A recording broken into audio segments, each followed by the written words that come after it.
सबसे पहले तो आप एक ये देखें, ये गूगल सर्च है, इसमें ये फर्स्ट वाला पेज जो है ये मैंने लिंक क्लिक किया है।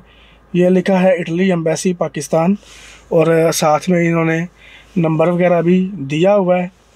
तो इसके मुतल्लक ये है कि ये क्या एम्बेसी का ऑफिशियल नंबर है अपॉइंटमेंट के लिए, कि किसी बंदे ने कहा जी ये देखें गूगल पर नंबर मौजूद है, जल्दी अपॉइंटमेंट लेनी हो तो इस पर रब्ता करें। तो इसके मुतल्लक बात करूँगा, साथ आपको ये बताऊँगा कि अपॉइंटमेंट्स आपकी जो आ रही हैं लीगलाइजेशन की और वीज़ा वाली, इनकी बुकिंग जो है वो किस डेट तक हो चुकी है, यानी कि कौन कौन सी डेट्स मिल रही हैं लीगलाइजेशन की और कौन सी मिल रही हैं वीज़ा वाली। दूसरा ये है कि वीज़ा की अपॉइंटमेंट अगर आपने लेनी हो और लीगलाइजेशन के लिए आपने डॉक्यूमेंट सबमिट किए हों, अभी आपको डॉक्यूमेंट्स वापस नहीं मिले, आपने अभी सबमिट तो किए हुए हैं कि लीगलाइज होकर आएँ, लेकिन वो अभी तक आए नहीं हैं, तो क्या कॉल पर आप उसकी अपॉइंटमेंट ले सकते हैं। और दूसरा यह है कि एम्बेसी वाले आपसे कॉल पर क्या क्या चीज़ें पूछते हैं, कॉल पर जब आप बात करते हैं तो क्या वो आसान होती है या उसमें कोई मुश्किल पेश आती है। तो इन सारी चीज़ों को कवर करूँगा मैं इस वीडियो में। तो एक तो यह है कि कॉल पर अपॉइंटमेंट होती है एम्बेसी की, एम्बेसी वालों ने अपनी वेबसाइट पर ऑफिशियली तौर पर नंबर दिया हुआ है। सबसे पहली बात यह है कि उसी चीज़ को फॉलो करना चाहिए जो एम्बेसी ने ऑफिशियल सोर्स पर अपने प्रोवाइड की हो, जो उनका असल लिंक हो, उस चीज़ से आप उसको देखें। अब ये जो मैंने आपको गूगल का पेज दिखाया है, सबसे पहले ये एक गूगल पेज है, गूगल मैप जो होता है उसमें आप इसकी एंट्री डालकर गूगल का पेज बना सकते हैं। जैसे आप फेसबुक का पेज बनाते हैं, यूट्यूब का चैनल, इंस्टाग्राम की आईडी, कुछ भी आप जितनी भी सोशल साइट्स होती हैं उस पर आप अकाउंट वगैरह बनाते हैं, तो सेम टू सेम इसी तरह आप गूगल पर किसी भी नाम से बिज़नेस का पेज अपना शो कर सकते हैं। उसको आप इटली एम्बेसी लिख लें, पाकिस्तान एम्बेसी इन पाकिस्तान लिख लें, हालांकि इसका तुक भी नहीं बनता, फिर भी लिख लें तो लिखा जाएगा। उस पर यह है कि पेज वो बन जाता है। अब आपको जो मैंने दिखाया है शुरू में, ये पेज किसी बंदे ने बनाया है और उस पर उसने अपना नंबर दिया हुआ है कि जी इटली की अपॉइंटमेंट के लिए, पेड अपॉइंटमेंट के लिए फ़ीस पे करके जल्दी अपॉइंटमेंट लेने के लिए आप मुझसे रब्ता करें। अब ये अगर कोई सच में इटली एम्बेसी का एजेंट भी होता, अगर वाकई कोई एजेंट ही है या एम्बेसी के अंदर का ही बंदा है, तो वो ये हरकत कभी भी ना करता। ये अगर कोई, जब ये एजेंट चलते थे इनके, आजकल तो कॉल पर नहीं चल रहे, तो लेकिन ये है कि इटली एम्बेसी के हमेशा चलते रहे हैं। इनके सारे काम में एजेंट बहुत इन्वॉल्व होते हैं, ख़ास तौर पर अपॉइंटमेंट के सिलसिले में। बहरहाल ठीक है, अभी जिस पर मैं बात कर रहा हूँ वो ये है कि एम्बेसी का बंदा नहीं है। और क्योंकि एम्बेसी का अगर एजेंट हो, जो पहले लोगों ने काम करवाए हैं, पहले जिस दौर में होते रहे हैं या अभी रिसेंटली ही हुए हैं, तो जो लोग एजेंट के थ्रू अपॉइंटमेंट करवाते थे या कोई भी काम करवाते थे, हमने तो अल्हम्दुलिल्लाह कभी भी ये शॉर्टकट वाला काम किसी को नहीं करवा के दिया, ना ही कभी इस पंगे में पड़े हैं। लेकिन फिर भी यह है कि इन्फॉर्मेशन है उस चीज़ की कि जब लोग किसी एजेंट से काम करवाते हैं तो एजेंट अपनी प्रमोशन नहीं कर रहा होता, वो अपनी तशहीर नहीं कर रहा होता कि मैं आपको पैसे लेके जल्दी काम करवा दूंगा, मैं ये कर दूंगा, वो कर दूंगा। वो कह लें कि छुपा रहता है, वो किसी रेफरेंस से आए बंदे का ही काम करता है, किसी दूसरे का वो काम करने से अवॉइड करता है।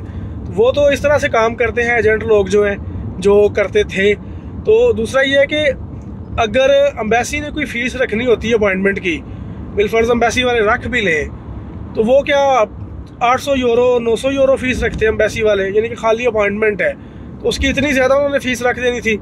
और अगर फ़ीस रखनी भी थी तो ऑफिशियल चैनल पर अपने जो उनकी वेबसाइट है उस पर या जो ट्विटर है उस पर कोई इसका इन्फॉर्मेशन शेयर करते कि अपॉइंटमेंट हमने पेड कर दी है। तो ये एम्बेसी का ना तो पेज है, ना नंबर है, ना बंदा है, ये बस फेक आईडी कह लें आसान लफ्ज़ों में। इसी तरीके से आपको बताया जा सकता है कि फ़ेक बंदा है, यानी कि एम्बेसी का इससे कोई लेना देना नहीं। एम्बेसी वालों ने इसको हायर नहीं किया कि ये बंदे पकड़ के लाए और पेड अपॉइंटमेंट्स उनको दे। अब है अपॉइंटमेंट की जो तफसील, वो आपसे पूछते हैं फ़ोन पर, तो उसमें जो डिटेल्स होती हैं लीगलाइजेशन के एप्लीकेंट की, वो आईडी कार्ड और पासपोर्ट की लेते हैं, और जो वीज़ा के एप्लीकेंट की होती है उनसे वो उनके डॉक्यूमेंट्स की भी डिटेल्स लेते हैं, यानी लीगलाइजेशन के रिगार्डिंग के हो चुकी है या कब तक आपको मिले हैं डॉक्यूमेंट्स, कब आपने जमा करवाए थे, मिले आपको कब थे, तो ये चीज़ें वो पूछते हैं। जो लीगलाइजेशन के रिलेटेड आपसे वीज़ा के रिलेटेड जो है वो पूछते हैं डॉक्यूमेंट्स की लीगलाइजेशन के मुतल्लक। तो ये चीज़ें बस नॉर्मल ही होती हैं, लेकिन मुश्किल ये है कि कॉल एक तो बहुत मुश्किल से लगती है, दूसरा ये है कि किसी के साथ ऐसा भी हुआ है, वो थे खुद एप्लीकेंट, उनकी अपनी ही कॉल लगी थी काफ़ी मेहनत और मुशक्क़त के बाद, लेकिन उनकी बात पता नहीं किस तरह से हुई है। उन्होंने मुझे यही बताया कि उन्होंने कहा जी आप एप्लीकेंट नहीं हो, ये आपका काम ही नहीं है कि जिसकी आप अपॉइंटमेंट ले रहे हो। हालांकि काम जो करवा के दे रहे हैं लोग, उनके काम हो ही जा रहे हैं। जो असल एप्लीकेंट था जिसकी अपनी कॉल लग गई थी, उस पर उनको डाउट हो गया और उन्होंने उसको अपॉइंटमेंट नहीं दी। अब ये एक अजीब किस्म का ऑब्जेक्शन है। ये होना तो नहीं चाहिए था कि बंदे की कॉल लग गई है और वो था भी खुद ही, तो उन्होंने जनाब उसकी कॉल काट दी। ये क्या कि ये आप एप्लीकेंट नहीं हो, ये आपका काम नहीं, आप किसी का करवा रहे हो। तो बहरहाल ये कभी कभार कोई चांस इसका होता है। अब ये किसी की बताई हुई बात पारी मैं आपको बता रहा हूँ, मेरे साथ तो ये हुआ नहीं कि जो मुझे इसकी श्योरिटी होती कि क्या उसकी बात हुई थी जिस वजह से उन्होंने ये कह दिया कि आप एप्लीकेंट नहीं हो। तो इस तरह एक बंदे के साथ हुआ है। बाकी ये है कि इतनी कोई वो डिटेल नहीं होती मुश्किल जो आप बता ना सकें। एप्लीकेंट को अपनी डिटेल बताने में क्या मुश्किल हो सकती है? जिस बंदे की डिटेल है ही अपनी, तो उसको क्या मुश्किल होगी? मुश्किल तो उसको होनी चाहिए जो कोई किसी का काम करवा रहा हो, तो उसको पता करना पड़े कि इसका नाम क्या है, एड्रेस क्या है, नंबर क्या है पासपोर्ट का, फ़ोन का। तो ये चीज़ें एप्लीकेंट के लिए तो कोई मुश्किल नहीं है ना। तो जब आप कॉल करेंगे, अगर आपकी कॉल मिल जाए तो उसमें आपको कोई परेशानी नहीं होगी कि वो आपसे क्या क्या पूछ रहे हैं। बाकी अपॉइंटमेंट्स की डेट लीगलाइजेशन की आज मैं 10 जनवरी को ये वीडियो रिकॉर्ड कर रहा हूँ। 10 जनवरी तक जो ईमेल्स रिसीव हुई हैं उनमें लीगलाइजेशन की अपॉइंटमेंट्स अब सितंबर की आएंगी, आगे अगस्त की आ चुकी हैं, और जो वीज़ा वाली अपॉइंटमेंट्स हैं वो जून की आएंगी। 6ठे महीने की आएंगी वीज़ा वाली और 9वें महीने की आएंगी लीगलाइजेशन की अपॉइंटमेंट्स, क्योंकि अगस्त की अपॉइंटमेंट्स आ गई हैं अब।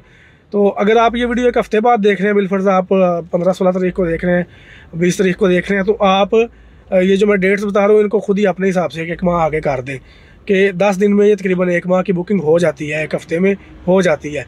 तो अगर आप वीडियो लेट देख रहे हैं, 10 तारीख से देख लें कितने दिन गुजर चुके हैं, उसी हिसाब से अपनी अपॉइंटमेंट का भी हिसाब लगा लें कि अगर आपकी कॉल आज के दिन में लगती है तो आपको मुतवक्के डेट क्या मिल सकती है।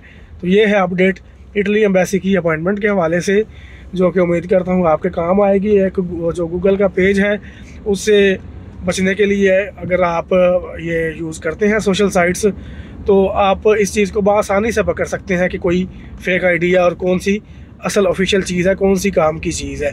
तो वो जो आईडी है, जो नंबर है, जो इस तरह से व्हाट्सएप पर भी वो नंबर है, तो इतनी ज़्यादा आसानी की जब चीज़ें आपको मिले, बेशक वो पैसे मांग रहा है, तो आप इसी से अंदाज़ा लगा लें कि ये कोई यकीनन स्कैमर ही है। एम्बेसी वालों के इस तरह के काम नहीं होते कि वो एक पर्सनल फ़ोन नंबर दे दें, एक अलग से चैनल पर नंबर दें, एक वो आपको व्हाट्सएप पर बुलाएं और वो फिर आपको कोई प्रॉपर चैनल भी नहीं है, कोई ट्रांजैक्शन का सबूत भी नहीं है, आपसे पैसे मांग रहे और उसके बाद वो कहें जी पैसे दो तो अपॉइंटमेंट हो जाएगी। एम्बेसी वालों के ऑफिशियली इस तरह के काम नहीं होते। ये एजेंट लोगों के भी इस तरह के काम नहीं होते। ये कोई थक्कड़ सा एजेंट है, कोई जो कह लेंगे लो प्रोफाइल होते हैं, तो कोई नीचे गिरा हुआ, लो प्रोफाइल नहीं, लो प्रोफाइल भी ठीक होते हैं। ये कोई बस थका टूटा सा एजेंट है जो इस तरह की हरकतें कर रहे हैं। बहरहाल आप इस चीज़ से अवॉइड करें। ये जो फ़ोन नंबर है गूगल पेज पर दिया गया, ये आपके काम का नहीं है, किसी के भी काम का नहीं है।